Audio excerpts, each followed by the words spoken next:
Abra sua Bíblia, por favor, na segunda epístola de Paulo aos Coríntios, no capítulo 3, e nós vamos ler do versículo 7 até o 11.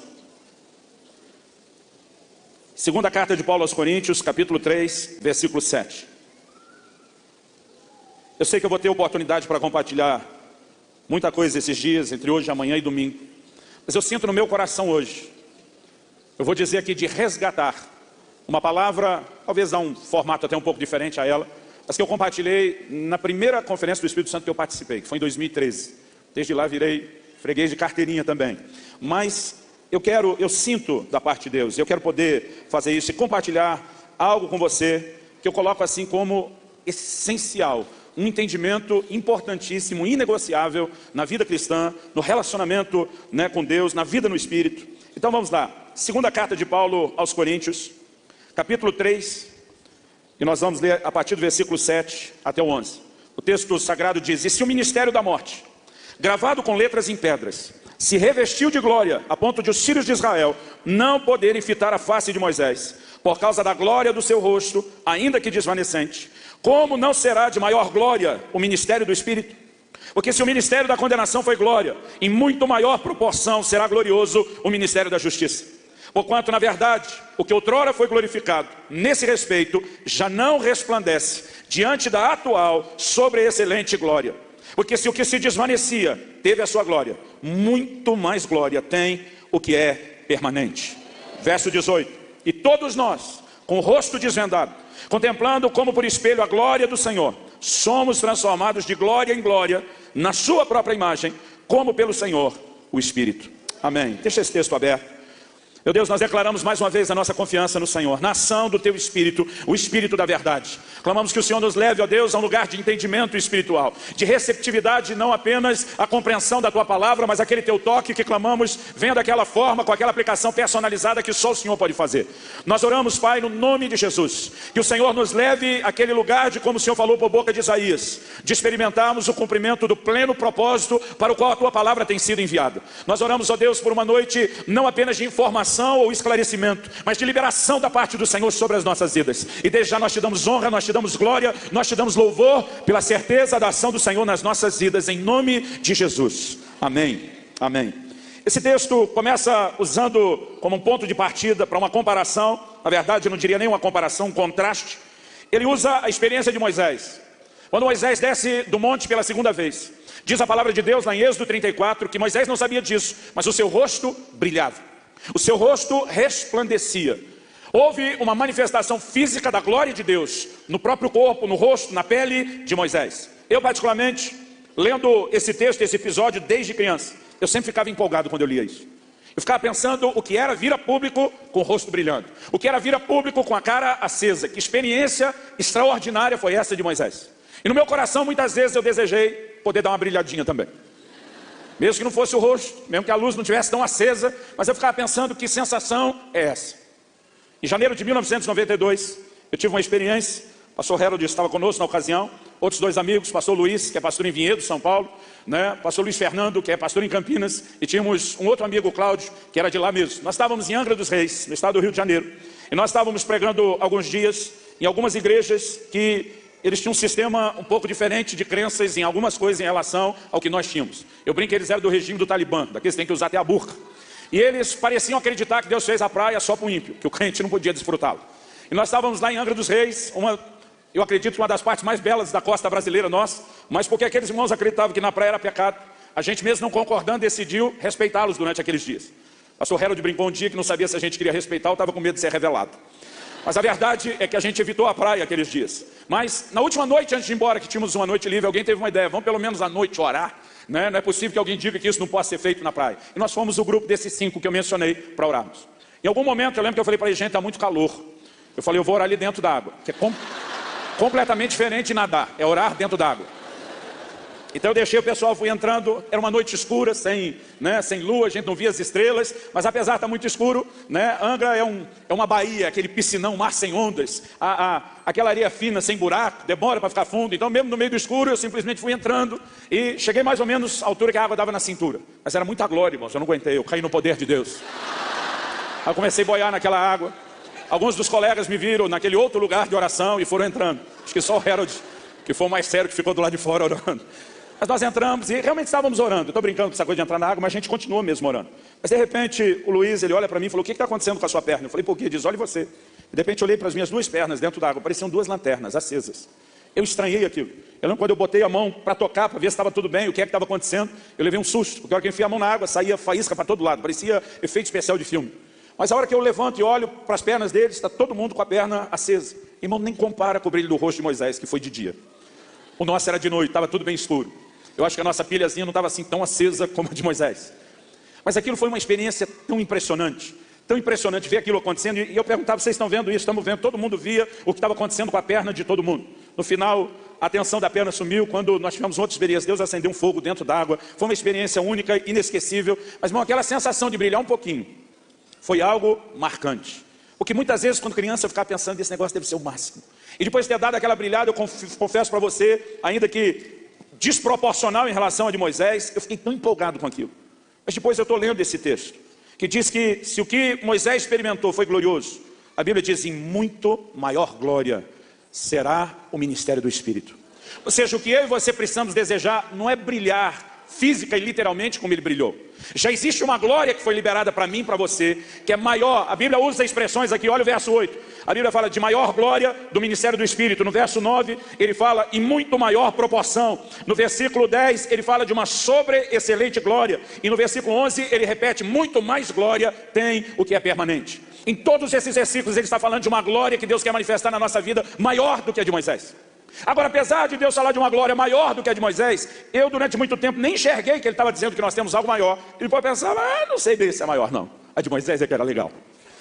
Teu rosto brilhando é legal. Porque normalmente eu e você temos uma inclinação a valorizar mais aquilo que tem o formato exterior do que aquilo que se manifesta do lado de dentro, no interior.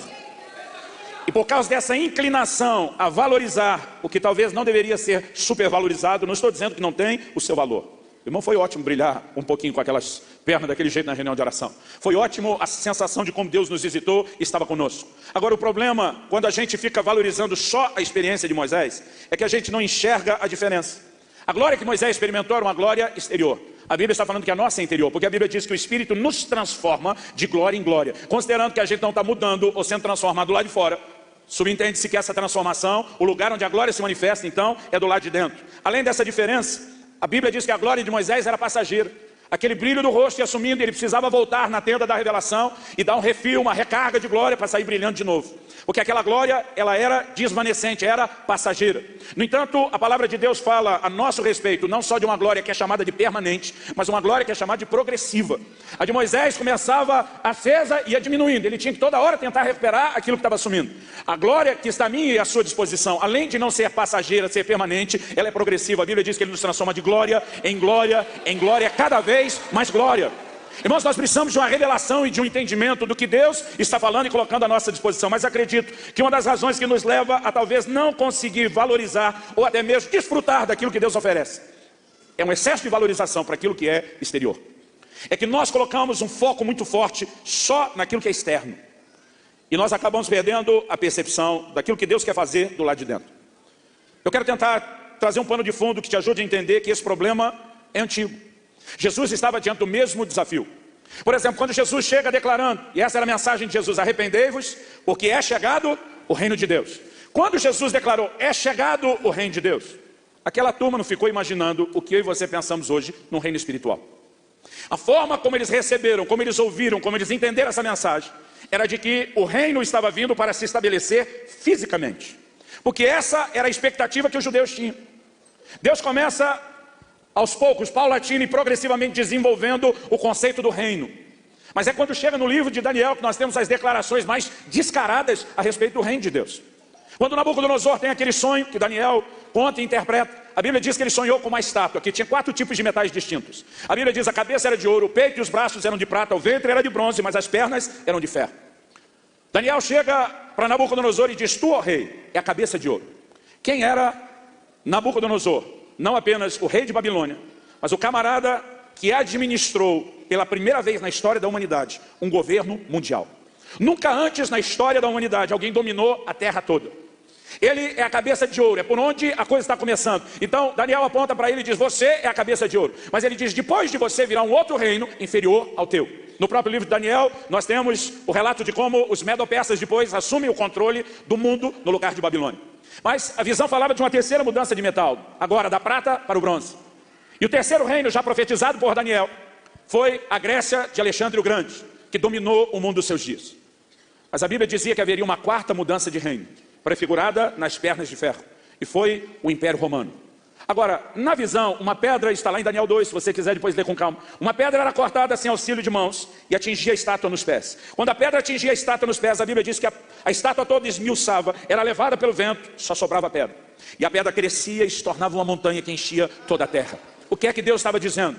Deus está dizendo, Nabucodonosor, vou falar para você o primeiro antes dos seus outros 3 sucessores. Essa brincadeira de governar a terra, de mandar no mundo todo, vai durar 4 impérios. Deus está falando antes, Ele está deixando claro, eu quero que vocês saibam que quem manda nisso sou eu, não é nem vocês.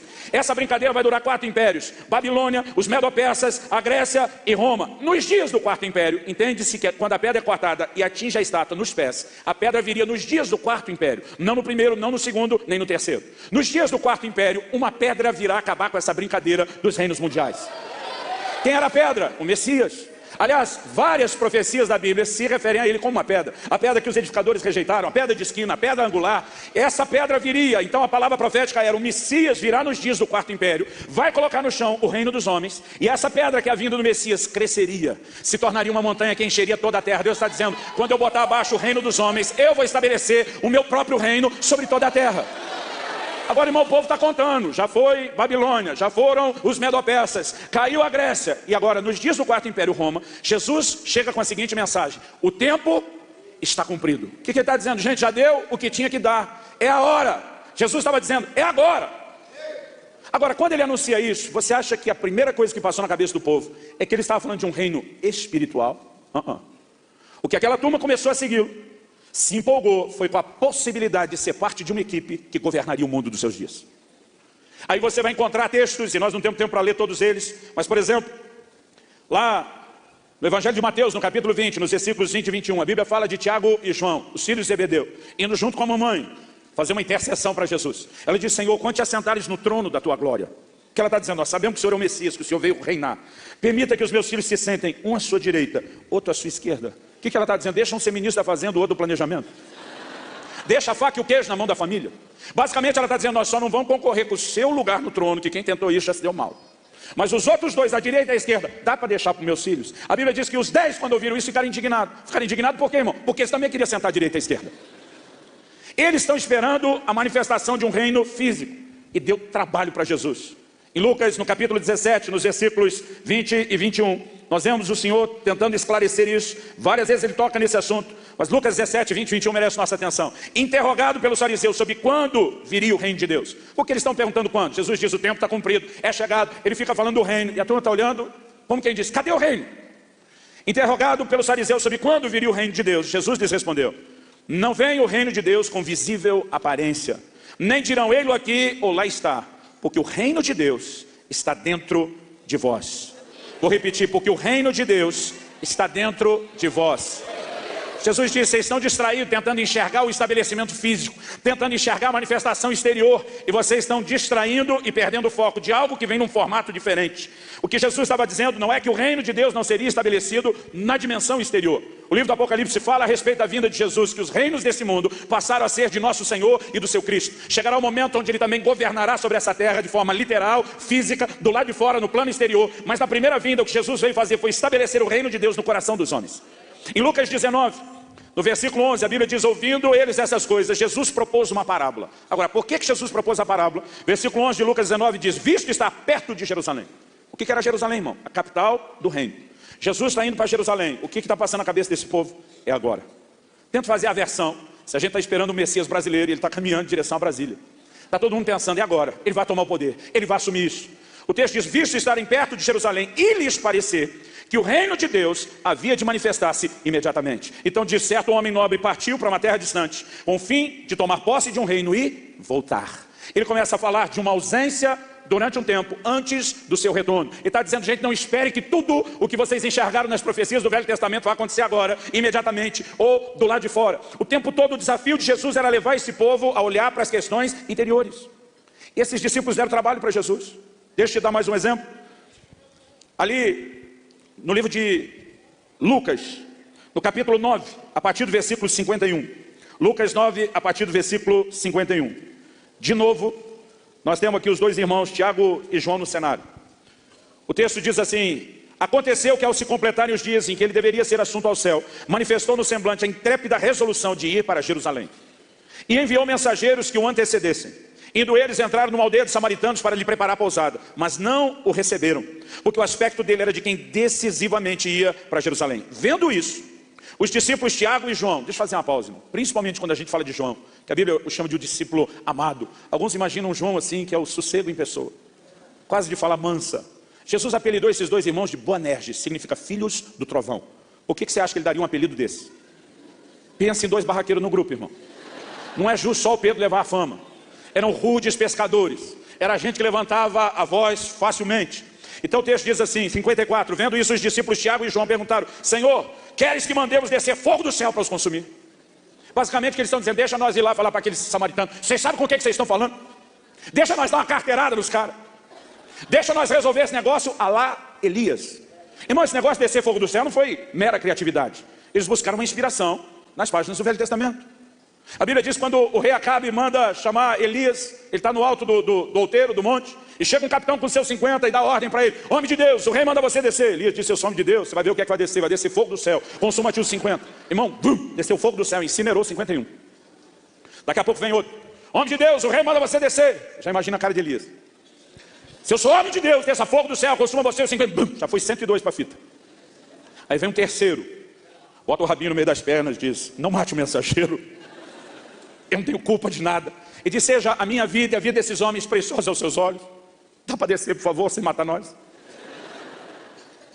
Eu creio que eles se empolgaram com aquilo e diz o quê? Estão desafiando a gente, vão atropelar esses caras, vão mostrar o que é poder, vão mostrar o que é glória, o que é intervenção de Deus. E quando eles fazem essa pergunta, olha a invertida que eles levam, 55. Jesus, porém, voltando-se, os repreendeu e disse: vós não sabeis de que espírito sois, pois o Filho do Homem não veio para destruir as almas dos homens, mas para salvá-las. Agora, irmão, olha que solução extraordinária. E seguiram para outra aldeia. Jesus disse: essa aqui não quer receber, tem quem queira, vamos achar outra, vamos embora. Agora, qual a empolgação deles? O pau tem que quebrar do lado de fora, tem que descer fogo. E eles não estão enxergando que o que Jesus veio fazer é algo completamente diferente. Enquanto eles estão focados nesse cenário barulhento do lado de fora, nessa agitação, nessa demonstração de poder, Jesus diz: eu estou interessado na alma, eu quero fazer algo do lado de dentro dessas pessoas. Então nós podemos, e a intenção não é ser exaustivo nisso, nós podemos gastar tempo e mostrar que essa mentalidade era algo constantemente repetida por eles, de valorizar mais aquilo que é exterior do que valorizar aquilo que é interior. Mas a pergunta é: e quanto a mim e a você? E quanto a nós? Como será que nós temos repetido esse tipo de erro hoje em dia? Porque a gente tem uma mania de acreditar que culto bom é só quando o pau quebra, tem aquele mover do lado de fora, espetacular, sinais, maravilhas, dons. Mas nem sempre a gente valoriza uma obra profunda feita do lado de dentro. O que é legal, irmão, é o rosto brilhar, não o coração. Isso não aparece, isso não impressiona, isso não chama atenção. E quando Deus está falando de uma glória maior, de algo extraordinário a fazer nas nossas vidas, nós acabamos perdendo por conta de uma expectativa, de um direcionamento e de uma valorização exagerada do que é exterior. Jesus morre, ressuscita, agora os seus discípulos estão juntos. Em Atos 1,6, eu não sei quem deles abre a boca e dispara: é nesse tempo que restauras o reino a Israel. Tipo, é agora? Não era antes da morte, mas agora vai rolar? E nós percebemos que essa busca de supervalorizar o que está do lado de fora nos leva a não dar o devido valor àquilo que Deus quer fazer do lado de dentro. E nós muitas vezes acabamos não enxergando aquilo que eu chamaria do centro do Evangelho. Quando nós falamos de glória, querido, não tem como tratar desse assunto sem enxergarmos que o foco do Novo Testamento, a glória destacada no Novo Testamento, tem um endereço. Colossenses 1,27 diz: Cristo em vós, a esperança da glória. Não é só a esperança da glória do céu, de que um dia eu vou para lá, mas de que a glória de Deus virá na minha vida de forma permanente, progressiva. Haverá uma transformação contínua, onde eu me tornarei cada vez mais parecido com o Senhor Jesus. Agora, o foco está do lado de dentro. Então eu queria dar mais uma voltinha antes de entrarmos naquilo que é o centro da minha mensagem. E eu quero que você abra sua Bíblia comigo em Efésios, no capítulo 4 e no versículo 6. Efésios, capítulo 4, versículo 6. Aqui a palavra de Deus diz: há um só Deus e Pai de todos, o qual é sobre todos, por todos e em todos. Você pode repetir isso comigo? Diga: Deus é sobre todos, por todos e em todos. A Bíblia fala de 3 dimensões de relacionamento ou de interação com Deus. A Bíblia fala de Deus sobre nós, a Bíblia fala de Deus por nós, mas a Bíblia fala de Deus em nós. Qual é a diferença? Quando a Bíblia fala de Deus sobre, sempre está falando da unção. O Senhor Jesus se levanta em Lucas 4, diz que ele se posiciona diante da sua sinagoga, na sua cidade. Ele diz, lendo o livro do profeta Isaías: o Espírito do Senhor está sobre mim. Antes de dizer, hoje se cumpriu essa escritura, ele diz, o Espírito do Senhor está sobre mim. Para quê? Para pregar, para libertar, para curar. Porque Deus sobre é sempre Deus nos levando a fazer alguma coisa para Ele. Em Atos 1:8, Jesus diz, descerá sobre vós o Espírito Santo, e vocês serão minhas testemunhas. O Espírito sobre vai levá-los a testemunhar, porque Deus sobre é sempre uma manifestação que nos leva a fazer algo para Ele. Agora, antes de explicar melhor o Deus sobre cada uma dessas partes, eu quero inserir um outro entendimento importante. Nós precisamos entender que os dias que precedem a vinda do Senhor Jesus serão dias de restauração. Em Atos no capítulo 3, do 19 ao 21, Pedro diz, arrependei-vos e convertei-vos para que venham os tempos de refrigério da parte do Senhor. E envie-lhe o Cristo, o qual já dantes vos foi indicado. Esse envia-lhe o Cristo não é a primeira vinda. Jesus já veio, já foi assunto aos céus. Ele está dizendo, Deus vai enviar o Cristo, está falando da segunda vinda. O qual já dantes vos foi indicado. Foi indicado quando? Na primeira vinda.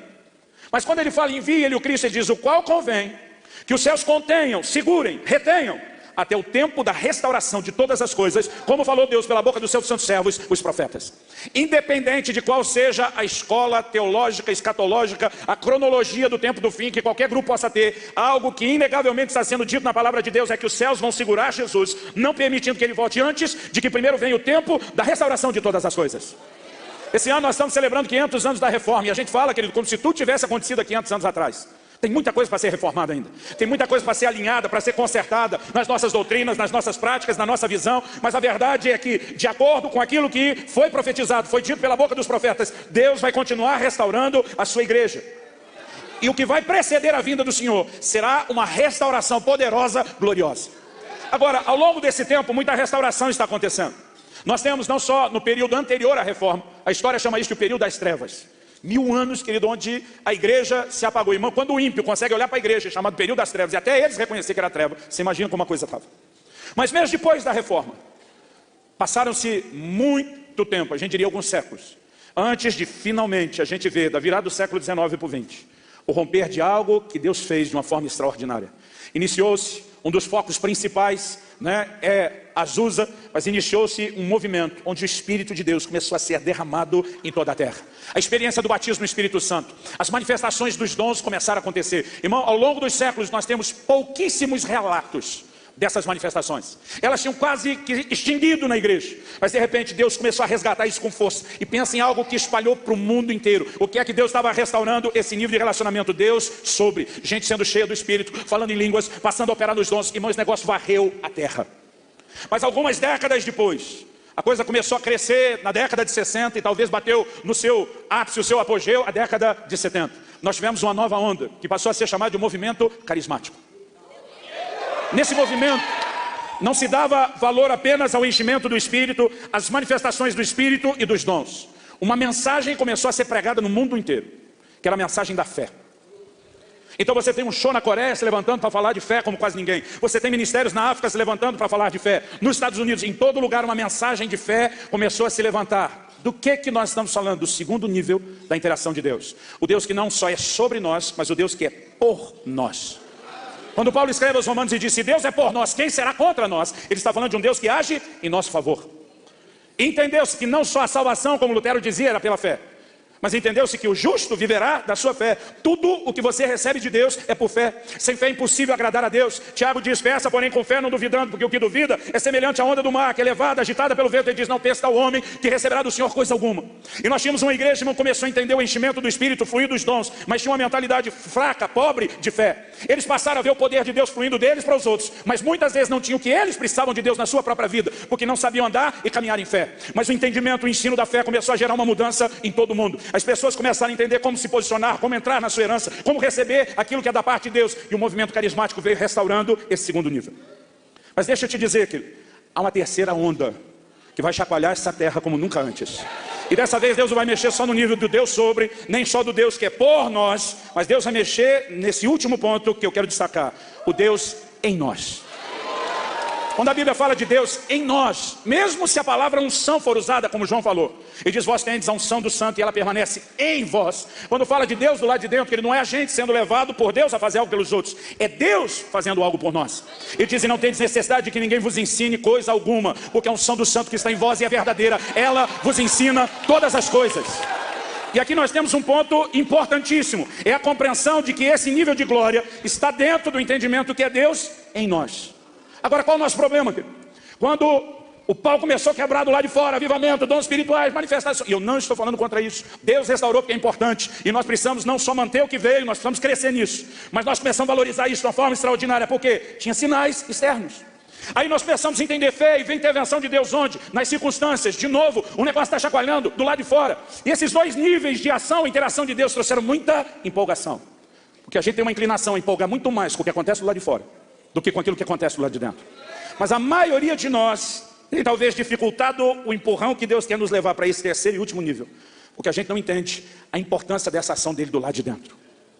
Quando o apóstolo Paulo está falando Cristo em nós, a esperança da glória, ele está nos remetendo, querido, a um entendimento importantíssimo.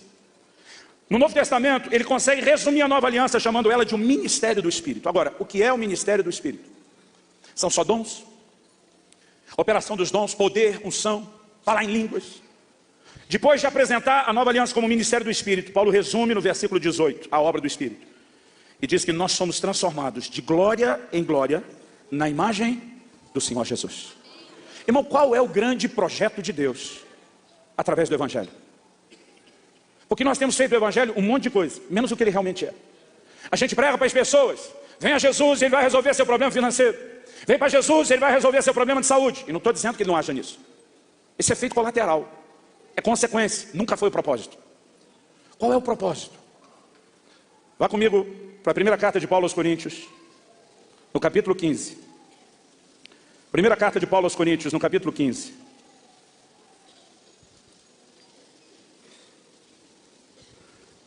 Versículo 45.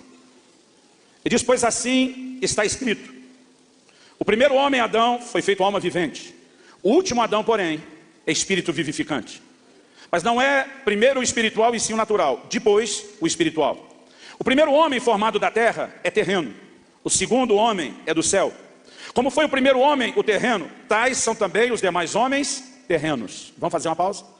O que Adão, ou que a Bíblia chama de o primeiro Adão, foi? Um protótipo que reproduziria pessoas semelhantes a si mesmo. Quando Deus diz que cada um reproduza segundo a sua espécie, Adão é levantado para ser o cabeça de uma raça. Mas o primeiro protótipo foi comprometido. Romanos 5,2 diz: por meio de um só homem entrou o pecado no mundo, através do pecado a morte passou a todos os homens, porque a matriz, o protótipo, foi comprometido e toda a produção em série foi comprometida. Então Deus precisa levantar um outro cabeça de raça. Por isso Jesus é chamado de o último Adão, porque depois dele não vai precisar de nenhum outro.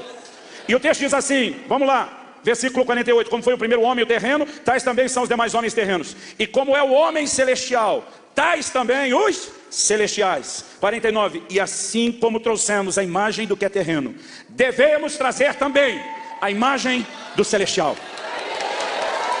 O que é o Evangelho, querido? Uma volta ao plano original. Que uma matriz não comprometida pudesse ser reproduzida, replicada em toda a terra. Então você vai para Romanos 8, 29.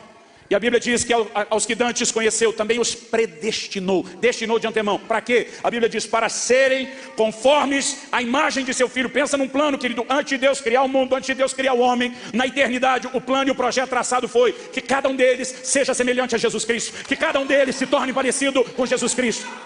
Agora nós temos feito o Evangelho, querido, tudo menos aquilo que Deus mais sonhou e planejou. O meio de transformar os homens na semelhança de seu Filho Jesus Cristo. Agora, quando a gente deixa de entender isso, vai comigo para Efésios, eu acho que eu vou conseguir explicar melhor lá. Em primeiro lugar, Efésios 4, no versículo 15, que sustenta que o plano de Deus é que a gente chegue a esse lugar, verso 13. A Bíblia diz nos versículos anteriores que Deus deu 5 ministérios para o aperfeiçoamento dos santos. O versículo 3 diz: até que todos cheguemos à unidade da fé e do pleno conhecimento do Filho de Deus, a perfeita varonilidade ou maturidade, à medida da estatura da plenitude de Cristo. O projeto de Deus é que eu e você cresçamos espiritualmente, até que a gente esteja nivelado na estatura de Cristo. 1 de João 2,6, se alguém diz estar nele, deve andar como ele andou. 1 de Pedro, capítulo 1, verso 21, nós devemos andar nas suas pisadas ou pegadas. Ele está falando de um exemplo como alguém andou na areia, deixou pegadas, nós temos que ir colocando o pé exatamente onde Jesus pôs, andando exatamente do jeito que ele andou, no passo, no ritmo, na direção, no trilho que ele deixou. Em todo o tempo que na palavra de Deus nós encontramos um destaque muito claro, o plano e o projeto de Deus para mim e para você, é que nós nos tornemos semelhantes a Jesus, é que nós sejamos como Jesus. Agora, vamos para Efésios capítulo 3, vamos voltar um pouquinho. Eu quero ler com você aqui, a partir do versículo 14. Ele diz: por essa causa, me ponho de joelhos diante do Pai, de quem toma o nome toda a família, tanto no céu como sobre a terra, para que segundo a riqueza da sua glória, diga comigo, glória. Então vamos prestar atenção para onde vai o assunto agora, está falando de glória. Para que segundo a riqueza da sua glória, vos conceda que sejais fortalecidos com poder, diga comigo, poder, mediante o seu espírito no homem interior, diga comigo, interior. Glória, poder, onde? No homem interior. Verso 17, e assim, desse jeito, dessa maneira, habite Cristo no vosso coração pela fé. Irmão, quando a Bíblia diz habite Cristo no vosso coração pela fé, ela não está falando de alguém que acabou de se converter, estou entregando minha vida a Jesus, Jesus veio morar dentro de mim. Ele está falando para gente que já é crente. Ele está o tempo todo numa linguagem falando, eu me ponho diante do Pai, de quem toda a família toma nome. Ele está falando com os crentes. Quando ele diz habite Cristo no vosso coração, ele não está falando sobre sermos morada de Deus no Espírito. Ele está falando sobre a pessoa de Jesus ser reproduzida dentro de nós. Assim como quando Paulo ora pelos Gálatas, ele diz, meus filhinhos, por quem de novo sinto dores de parto, até que Cristo seja formado em vós. Quando ele diz formado, não está dizendo que quando você aceitou Jesus, veio um embriãozinho do Cristo. Então ele vira um nenezinho. Então ele vai crescendo. Não é isso, querido. A Bíblia fala de reproduzir a imagem dele. É a imagem dele sendo desenvolvida. É a imagem dele sendo aperfeiçoada à medida que nós nos deixamos crescer e reproduzir o modelo, sendo moldados e trabalhados pela ação do Espírito Santo. Agora a Bíblia fala que o Espírito Santo, de acordo com a glória, quer manifestar um poder onde? No homem interior. Eu levei todo esse tempo para falar o título da minha mensagem. É o poder interior. Nós precisamos entender que dessa ênfase da ação do Espírito Santo do lado de dentro. Nós precisamos entender o que é essa ação transformadora da parte de Deus. Porque a gente valoriza muito só aquilo que acontece do lado de fora. Deus soube, os dons moveram, aleluia. Aí a gente entende, Deus está aqui mesmo. Ou a gente está agindo em fé, milagre está acontecendo, estamos recebendo a intervenção de Deus. Deus está conosco. Agora o cara ser crente de verdade, na casa dele, no trabalho dele, por onde anda. Legal. O cara virar a face. A outra face quando apanhou em uma, andar a segunda milha. Eu comecei a pensar outro dia. A gente não tem que escolher nenhuma dessas três coisas, porque elas se complementam. É um pacote. Mas, se tivesse que tentar escolher, durante muito tempo eu não titubeei. Eu iria primeiro nos dons. Às vezes meu lado egoísta manifestava, dizia, não, eu que quero receber, eu iria na parte da fé. Mas durante muito tempo eu não consegui nem entender, nem valorizar o poder interior. Não estou dizendo para escolher. Eu vou falar aqui, é só uma especulação didática. Se tivesse que escolher, o apóstolo Paulo me dá a dica lá em 1 Coríntios 13. Ele diz, ainda que eu fale a língua dos homens e dos anjos, dons, Deus sobre. Ainda que eu tenha tamanha fé, a ponto de mover montanhas, Deus por. Mas não tiver amor, a reprodução da sua natureza, daquilo que ele é dentro de mim, não adianta nada. Isso tem que fazer a gente parar para pensar. Deus não está dizendo para jogar isso fora. Deus está dizendo que não adianta ter aquilo sem esse. Aí vem uns crentes e dizem, isso não vale nada, chuta. Não, segura. Mas não segura isso sem a essência, a reprodução da natureza dele. Mateus capítulo 7, Jesus diz, naquele dia, muitos de vocês vão me dizer, Senhor, em teu nome nós profetizamos, expulsamos demônios, curamos enfermos, Deus sobre. Mas ele vai olhar e dizer, apartai-vos de mim, vocês que praticam iniquidade, que não me deixaram ser reproduzidos no interior de vocês, que nunca reproduziram a minha natureza na terra, que nunca manifestaram a minha verdadeira glória, que é a transformação do lado de dentro. Ele diz, esse negócio aí que você viveu, chamou a atenção de todo mundo, mas sem isso aqui, não vale nada. Irmão, Jesus é cheio do Espírito Santo. Primeira coisa que eu pensava, que quando Jesus saiu do Jordão, já tinha que sair pregando, começar o ministério. A Bíblia diz que esse Espírito Santo que o encheu, o levou ao deserto. Durante muito tempo eu lia errado o que a Bíblia diz. Na minha cabeça, a Bíblia diz outra coisa. Eu li assim, que o Espírito Santo o levou ao deserto para jejuar. E porque ele foi jejuar, foi tentado pelo diabo. Mas quando você vai ler lá em Mateus 4 e Lucas 4, a Bíblia diz que o Espírito Santo o levou ao deserto para ser tentado pelo diabo. E porque seria tentado pelo diabo, jejuou. A ordem é completamente diferente. Sabe o que eu vejo em Jesus? O Senhor dizendo mais do que apenas ter o poder sobre você. Você precisa demonstrar diante de todo o reino espiritual que o seu interior não será tocado por nenhuma proposta do lado de fora. E depois de vencer nesse nível, a Bíblia diz, regressou Jesus no poder do Espírito Santo. Porque quando a gente conseguir combinar unção com essa transformação, com esse governo de Deus no íntimo, então nós vamos potencializar o que Ele quer fazer do lado de fora. Agora, durante muito tempo, querido, nós temos trabalhado na contramão. A pergunta é, quanto tempo você gasta orando por questões interiores? Não responda, só pensa, para não passar vergonha. Jesus disse lá para orar, o pão nosso de cada dia nos deu hoje, mudar a circunstância. É muito difícil o crente que não ora pedindo pão, a menos que esteja sobrando pão.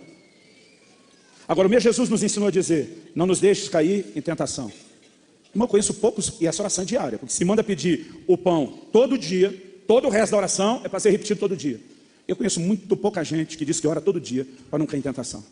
Eu conheço muito pouca gente que ora todo dia dizendo, guarda-me do mal ou do maligno. Eu conheço muito pouca gente que diariamente leva ao Senhor as questões do coração. Eu perdoo aqueles que me ofenderam. Porque essas questões interiores, nós não damos moral para elas. Nós não damos espaço, nós não damos atenção. E não é de se admirar a pobreza espiritual que nós como igreja vivemos. Mesmo depois de um movimento pentecostal que chacoalhou a terra, mesmo depois de um movimento carismático, nós ainda não conseguimos entender o plano, o centro de tudo, que é essa reprodução da imagem do Senhor Jesus em nós. Eu olho para Jesus no Getsemane. Eu vejo uma oração bem diferente da que normalmente nós fazemos. Alguém que dobra os seus joelhos e começa a dizer, Senhor, se possível, que eu gostaria, se pudesse escolher, passa de mim esse cálice. Esse negócio da cruz está mais assustador do que eu pensava. Se tiver um plano B, se tiver um jeito de contornar, seria uma boa ideia. Todavia, seja feita não a minha, mas a sua vontade. Na cabeça da maioria de nós, oração é o meio através do qual a gente consegue de Deus tudo que a gente quer. Isso pode ter parte da verdade, mas está longe de ser toda ela. Oração também deveria ser, em contrapartida, o meio através do qual Deus consegue de mim o que Ele quer. Deveria ser parte de um ambiente de rendição, parte de um ambiente de quebrantamento, parte de um ambiente onde nós somos moldados, trabalhados por Deus, transformados na imagem e semelhança do Senhor Jesus.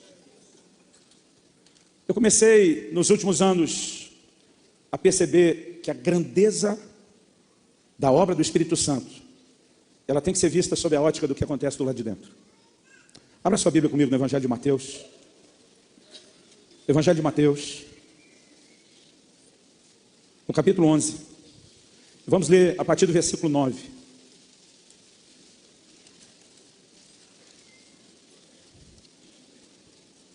Jesus falando a respeito de João Batista. Mas para que saístes? Para ver um profeta? Sim, eu vos digo. E muito mais que profeta. Esse é de quem está escrito: eis aí eu envio diante da tua face o meu mensageiro, o qual preparará o teu caminho diante de ti. Em verdade vos digo, entre os nascidos de mulher, ninguém, diga comigo, ninguém, apareceu maior do que João Batista. Olha o que está dizendo aí a Bíblia, irmão. Ninguém. Sabe o que Jesus está dizendo? Abraão não foi maior do que João Batista. Sabe o que Jesus está dizendo? Daniel não foi maior do que João Batista. Davi não foi maior do que João Batista. Samuel não foi maior do que João Batista. Moisés não foi maior do que João Batista. Elias não foi maior do que João Batista. Olha, mas pera. Moisés operou milagre pra caramba. Quantos milagres João Batista operou? Ninguém tem conhecimento. O Elias fez descer fogo do céu. A Bíblia diz que ele viria no espírito, no poder de Elias. Quando foi que ele fez descer uma brasazinha, uma faíscazinha? Nunca. O Davi foi o grande adorador, chamado de homem segundo o coração de Deus. Nós não temos nenhum relato de se um dia o João Batista cantou. Abraão é chamado de o pai da fé. O João Batista, que anuncia a vinda de Jesus, quando é preso, manda perguntar: és tu mesmo aquele que havia de vir, ou devemos esperar outro? Estava balançando na fé ou não estava? Estava. Irmão, eu fico pensando de todos os ângulos e possibilidades. Onde foi que Jesus arrumou a ideia de que o cara é maior do que a turma antes dele? Só que olha a frase seguinte, ele diz: mas o menor no reino dos céus é maior do que ele. Quando eu chegava aqui aumentava a confusão. Eu pensava, acho que Jesus está dizendo, quanto menor a gente for, quanto mais fulano o crente for, maior ele é diante de Deus. Então o negócio é não ser nada mesmo. Demorou para a ficha cair. O que João Batista tinha, que esses caras, essa galera forte antes dele não tinha. É só você olhar o que o anjo fala para Zacarias, seu pai. Ele será cheio do Espírito Santo, desde o ventre da sua mãe. Ele pode não ter nada do lado de fora como os outros tiveram, mas ele será o precursor de uma nova era que vai experimentar Deus do lado de dentro. Ele será o primeiro de uma nova etapa onde o Espírito Santo estará continuamente do lado de dentro. Deus diz, só por essa, pega João Batista e bota ele para cima de todo mundo. Agora para nós, irmãos, se a gente tivesse que escolher, nenhum de nós ia dizer, eu quero ser João Batista. A maioria de nós ia dizer, eu quero ser Moisés, eu quero ser Elias, eu quero ser Davi. O que para nós, esse negócio todo que aconteceu do lado de fora, esse é o que é. Mas esse negócio de só ser bem crente, não deve ser isso tudo. Agora vamos pensar no que vem depois. Porque se a Bíblia está dizendo, irmão, que a glória de Moisés foi uma, mas nós podemos experimentar algo maior. Se a Bíblia está dizendo que João Batista já está acima do Moisés, agora é o que a Bíblia diz. Mas o menor no reino dos céus é maior do que o João, que é maior do que o resto. Porque o que eu e você temos além do João é a oportunidade de sermos regenerados, nascer de novo, nos tornar participantes da natureza de Deus e ter esse Espírito Santo nos moldando de glória em glória na imagem do Senhor Jesus. Quando ele diz o menor, está dizendo o mais fulamba, o crentezinho mais sem vergonha do meio de vocês, tem o potencial de ser maior do que João e maior do que o resto da turma. Ou seja, Deus está dizendo que o que realmente conta é esse potencial de transformação interior. Agora, por que é que nós não estamos vivendo isso? Porque a gente não entende, não valoriza e não dá espaço para que essa obra tenha o seu lugar. Culto bom para nós é quando todo mundo sai feliz com o pregador, não triste consigo mesmo. Culto bom para nós é quando você sai dizendo, eu vou voar, vai dar tudo certo. Mas quando Deus dispõe a miséria, a carnalidade do íntimo, o quão a gente está distante do Senhor Jesus, a gente não consegue olhar para isso e dizer foi bom. Porque nós não estamos entendendo a importância de enxergar para poder mudar. Nós não estamos entendendo a importância de cooperar com Ele e se deixar ser trabalhado por Ele. E a razão pela qual, querido, muitas vezes os tradicionais estão desprezando a obra do Espírito é porque nós estamos apresentando a eles uma obra do Espírito que não faz sentido. Nós temos sinais, nós temos milagre lá de fora, mas eles dizem a gente tem nada disso e é mais crente que vocês. Por que é que nós vamos trocar o que a gente tem pelo que vocês têm? Agora, a gente não tinha que escolher entre isso ou aquilo. A gente tinha que pegar isso, tinha que pegar aquilo e se transformar nesse sonho de Deus. Viver o Deus sobre, viver o Deus por, mas também viver o Deus do lado de dentro. Viver Deus em nós, que é a transformação na imagem do Senhor Jesus. Quem está entendendo, diga amém.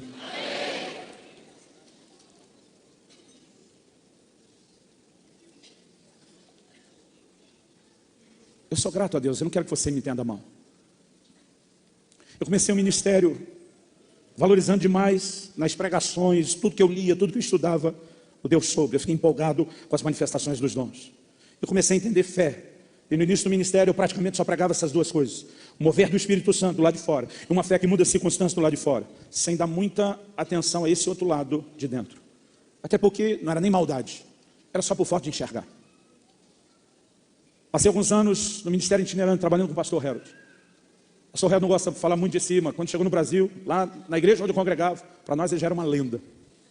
As experiências que tinha com Deus, as curas, os milagres. E quando comecei a viajar ao lado dele, nós começamos a ver muita coisa acontecer. Não pensa no cara que empolgou, fui eu. E quanto mais milagre a gente via, mais empolgado eu ficava. Eu dizia, eu para isso nasci, eu para isso vim ao mundo. E o ministério estava indo muito bem. Até que em agosto de 1993 eu tive um acidente de carro. No carro estava eu e ele. Eu me arrebentei. Ele, para não dizer que não, saiu sem um arranhão, de ele protestou, falou, não, teve esse arranhãozinho aqui na mão. Eu fui para o hospital com traumatismo craniano, tive que botar uns pinos de platina na mão, me arrebentei, irmão. Quem mais perdeu, ele perdeu as malas no carro. Eu perdi o carro, as malas, tudo que tinha. Aí os amigos vinham visitar e dizer, acho que o problema é com você, porque o Harold não saiu de boa. Eu dizia para os caras, vocês não estão ajudando. Eu passei uma crise enorme de 1 ano e 3 meses, questionando. Eu dizia, Deus, eu tenho certeza que isso é coisa do cão. Esse acidente foi coisa do Satanás. Já inventaram todo tipo de apelido para o miserável. Outro dia alguém me falou lá no Paraná, isso é coisa do Caborja. Eu falei, o quê? Caborja. Eu falei, quem é o Caborja? A pessoa falou baixinho, diabo. Acho que ele estava com medo de falar o nome. Eu dizia para Deus, certeza que isso foi coisa do cão. Mas eu ia em oração e dizia, mas Deus, o diabo só pode tocar com permissão. Ou nós, a Bíblia diz, não deis lugar ao diabo. Quando eu e você pecamos, que dá lugar ao diabo, não é acordar de manhã, preencher um formulário, vem por meio desse, autorizar o miserável do Satanás destruir minha vida. Mas quando você quebra princípio através da quebra de mandamentos, que é o pecado, você está se expondo. Então, Ou o diabo toca porque você deu autorização, ou ele toca se ele receber uma permissão divina. Lá no livro de Jó, irmão, já fiz de tudo para culpar o Jó. Era o medo de Jó, o que eu temia me sobreveio, o que eu receava me aconteceu. Jó deu lugar para o inimigo. Irmão, Deus olha para o diabo e diz: vixe, meu servo Jó, não há ninguém justo e irrepreensível. Deus chamou o cara de irrepreensível, nós vamos ficar botando defeito. Outra coisa, a hora que Deus fala isso, o diabo responde isso também. João 1,10. Se abençoa a obra das suas mãos e o cercaste com uma sebe, o que o diabo está dizendo? O cara, além de abençoar, está protegido, tem um muro de proteção em volta. O diabo diz para Deus: me deixa tocar nele, para ver se a festa de gratidão, louvor, adoração e integridade continua. Irmão, se o Jó já tivesse dado brecha, o diabo tem que reconhecer o muro e pedir permissão para Deus, ele já teria entrado e feito uma devassa. Agora, a maioria de nós não quer admitir isso. Porque na nossa cabeça, irmão, eu lutava com isso, dizendo: não, Deus, você é Deus, o Senhor ganha para me proteger. O Senhor não pode deixar o inimigo entrar em hipótese nenhuma. Porque nós pregamos o evangelho, querido, antropocêntrico, nós somos o centro de tudo. Até Deus é um satélite rodando em volta de nós para nos agradar e nos fazer felizes. O que levou um tempo que eu descobri, 1 ano e 3 meses depois, estávamos sendo ordenados ao ministério pastoral, esse acidente gerou uma reviravolta. E a gente estava já, eu e o Harold lá em Guarapuava. Novembro de 1994 agora. O acidente foi em agosto de 93.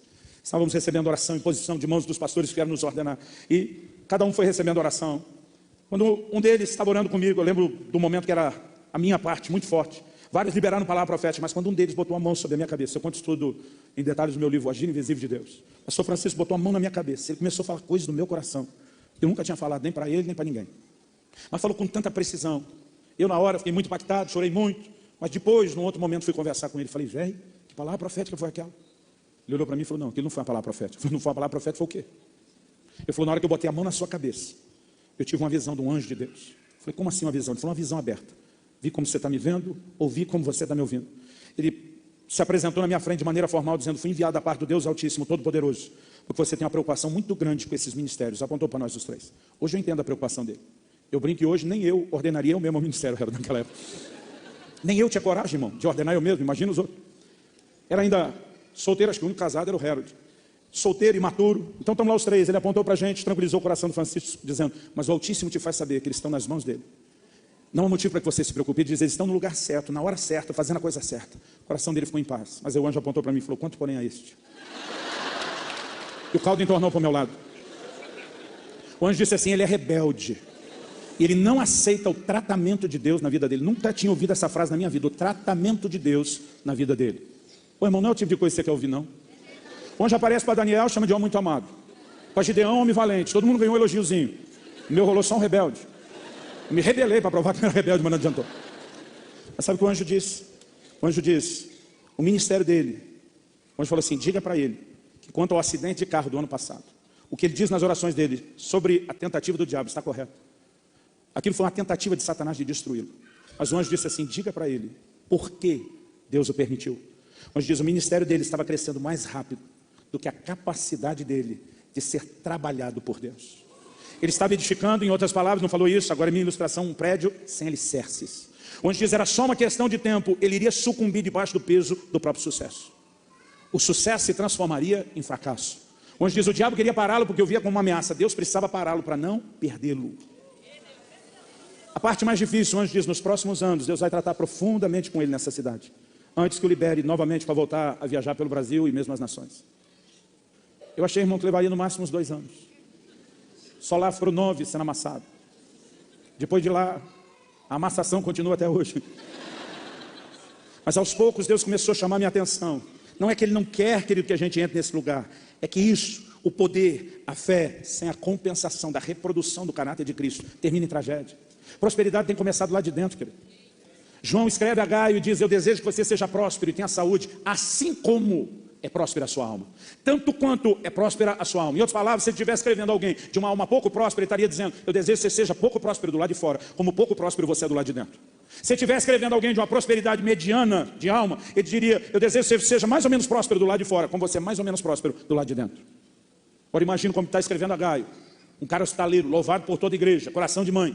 Ele está dizendo: eu desejo que você seja muito próspero do lado de fora, como você é muito próspero do lado de dentro. A base da prosperidade exterior, querido, tem que ser a interior, senão termina em tragédia. Olha o Uzias: enquanto buscou o Senhor, Deus o fez prosperar, mas havendo se tornado forte, corrompeu-se o seu coração. O problema não é se nós vamos conseguir entrar no poder, na fé que opera os sinais. A questão é o quanto nós vamos durar Se nós não tivermos o trato de Deus do lado de dentro, o apóstolo Paulo diz, por causa da grandeza das minhas revelações, por causa de ser arrebatado ao terceiro céu, ouvir coisas inefáveis, eu precisei de um negócio espetando para a bola não encher demais, para que eu não me ensoberbecesse. Irmão, alguém pode se perder nesse ambiente de experiências se não estiver sendo trabalhado por Deus do lado de dentro. Nós temos mesmo no meio de muitos avivamentos um rastro trágico de gente que não terminou bem a sua história, que não terminou bem a sua carreira, mesmo vendo a glória do lado de fora, porque não compensou com a glória do lado de dentro. Eu não estou rejeitando nada do que Deus vai fazer do lado de fora, mas eu não posso desejar isso mais do que eu preciso desejar o que Ele vai fazer do lado de dentro. Eu não estou, querido, de forma alguma tentando dizer que eu não sou grato por tudo que eu já vi do lado de fora. Meus filhos até hoje ficam pedindo para contar a história. Às vezes chego na viagem. E aí, pai? Conta. Foi legal. Aconteceu isso. Conta. Esses que são os detalhes. Porque tudo aquilo que é externo, querido, empolga. Mas sabe, eu não posso só simplesmente ver gente curada, ver milagre, ver provisão, ver coisa acontecer. Mas depois, na hora de ser crente, nos bastidores, eu limitar a ação de Deus. Quando Jesus diz, vocês que estão dizendo aí, em teu nome operou um milagre, ele nunca diz, é mentira, não operou milagre, coisa nenhuma. Em teu nome profetizando, ele diz, conversa. Ele nem questionou, irmão. Até ele concordava que eles operaram mesmo. Mas sabe o que ele está dizendo? Eu não vos conheço. Vocês que praticam a iniquidade. Eu não tenho nada a ver com vocês. Eu não tenho parte com vocês. Vocês não me representam na terra, o que fazem milagres. Vocês me representariam se reproduzisse o meu DNA, se manifestasse a minha natureza, porque filho é quem se parece com o pai. A pergunta é, querido, o quanto nós estamos valorizando essa mudança do lado de dentro? Há uma glória muito maior que a de Moisés. Melhor do que brilhar do lado de fora, com a cara, brilhar um pouquinho e sumir. É quando eu e você começamos a brilhar do lado de dentro. É quando nós vamos sendo cada vez mais quebrantados por Deus. É quando nós vamos andando em vitória cada vez maior, em cada área da nossa vida. Eu amo a unção. O ambiente da unção é uma coisa extraordinária. Eu amo ver milagres. E eu quero amar isso cada vez mais. O que eu não quero, querida, é dar a essas coisas mais valor do que essa glória que Deus chama de muito maior, de sobreexcelente, de maior proporção. Porque se isso aqui é tão mais glorioso, por que é que não tem a nossa atenção? Por que é que não tem a nossa busca? Por que é que a gente não jejua para ser transformado? Por que é que a gente não jejua? Jejua para ver circunstância mudada. Jejua para ter poder e ser usado por Deus. Por que é que a gente não jejua para ser mudado? Irmão, é raro alguém chegar para mim e dizer, pastor, passei agora 21 dias em jejum na água para vencer a pornografia. Eu não ouço isso. Eu sou o pastor, ora por mim. Ele terceiriza a oração que é dele, inclusive. Uma coisa é pedir ajuda, irmão, outra é terceirizar. Verdade, tem gente que terceiriza. Me lembro muitos anos atrás, no início do ministério, um irmão chegou para mim desesperado. Falou, pastor, tem 3 agiotas querendo me matar. Me ajuda. Ora comigo. Falei, irmão, o seu negócio é urgente, eu vou orar com você. Vamos jejuar. Vai a partir de amanhã, 3 dias só na água. Ele falou, então, é que amanhã eu estou indo para a praia. Falei, o quê? Não, pastor, para desanuviar a cabeça, atenção, mas o senhor ora por mim? Falei, irmão, por mim? Pode morrer. Bicho folgado, tu na praia comendo camarão, peixe, pegando onda, e eu aqui sem comer em seu favor, por mim deixa os caras te matar. É verdade, irmão. Alguém chamou isso do crente 6 horas. 6 horas por mim. O problema não é pedir oração, irmão, é terceirizar. Agora, é difícil você ver alguém levar a sério essa busca, esse posicionamento. Não, pastor, estou em campanha para ser um marido melhor. Estou em campanha porque eu quero, de fato, não só policiar os meus olhos, mas a minha mente. Eu preciso refletir Jesus. Irmão, não tem campanha para isso, não. Não, ninguém vem na campanha. Agora, é fácil falar de quem não faz a campanha. Você já fez a sua, pessoal? Vou passar aqui 7 dias rodeando as muralhas de Jericó da minha carnalidade. A gente não bate nela. É a carnalidadezinha de estimação. E a gente não quer se livrar dela. Irmão, não vim te apontar o dedo. Eu não vim jogar pedra em você. De alguma forma eu estou tentando. E a minha oração ao longo do dia foi, Deus, abre os nossos olhos. Nos ajuda, nos ajuda, nos ajuda a entender. Nos ajuda a entender a importância de reproduzir a imagem de Jesus. A unção é algo precioso, querido. E nós temos que crescer nela. Fé é algo extraordinário. Isso agrada o coração de Deus. Sem ela a gente não vai agradar o coração de Deus. Eu não quero pisar na fé. Mas se a gente conseguir combinar essas coisas num lugar onde a gente se deixa ser moldado por Ele, onde a gente se deixa ser trabalhado por Ele, então nós vamos viver algo extraordinário. Sabe o que eu acho interessante? Eu vejo tanta gente falar do Espírito Santo sem mexer na vitória sobre a carne. Irmão, é raro, mesmo na igreja pentecostal, você ouvir uma mensagem que fala sobre vencer pecado e vencer a carne. Agora eu leio o livro de Romanos, Ele não fala quase nada de dons, mas ele fala o tempo todo de mortificar a carne. Eu vou lá ler o livro de Gálatas e eu vejo ele falando do fruto do Espírito. Aponte isso aqui prevalecer sobre as obras da carne. Mas porque mesmo no ambiente pentecostal, carismático, renovado, avivado, por que é que a gente não fala muito sobre isso? De alguma forma nós estamos externando nossa ignorância da importância e o nosso desinteresse por algo que deveria ser primordial. Paulo diz, eu me ponho de joelhos diante do Pai, porque, segundo a riqueza da sua glória, eu quero ser fortalecido com poder no homem interior, para que Cristo habite em mim, para que Cristo habite em mim, para que Ele seja reproduzido através da minha vida.